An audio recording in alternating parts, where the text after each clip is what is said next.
So it's considered one of the largest physical seasonal changes on Earth. This expansion of sea ice from almost nothing in summertime out to this maximum extent in winter, and now it will begin what we call the springtime retreat.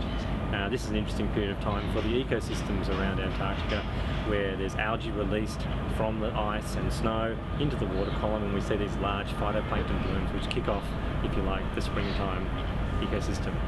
And from that retreat it will pretty much all disappear. There will be a small amount left around the coast, and then it gets incorporated into the next year's expansion. There's a lot of interest in the total Antarctic extent area. It's a very straightforward metric that we can measure with the satellites.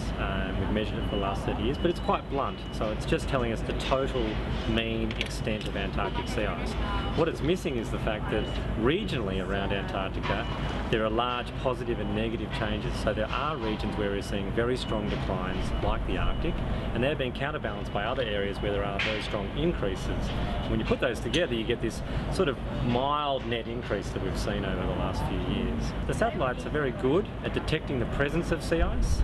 It's very easy for a satellite to say that's water and that's sea ice, and that's how we get these maps of where it is. But at the moment it's quite difficult for the satellites to get the thickness. The actual dielectric properties of the sea ice are very complex, and sea ice is has a lot of variability from metre to metre actually, with snow and the actual composition, the interaction of water. The big step forward in the last trip down for us was to be able to go down with the Woods Hole Oceanographic Institute and use their autonomous underwater vehicle. So this is a free-swimming robot which has the ability to leave the ship, go away over much larger distances, the size of a couple of football fields in the course of a day, and produce complete 3D terrain-based maps, if you like, of the underside of the sea ice.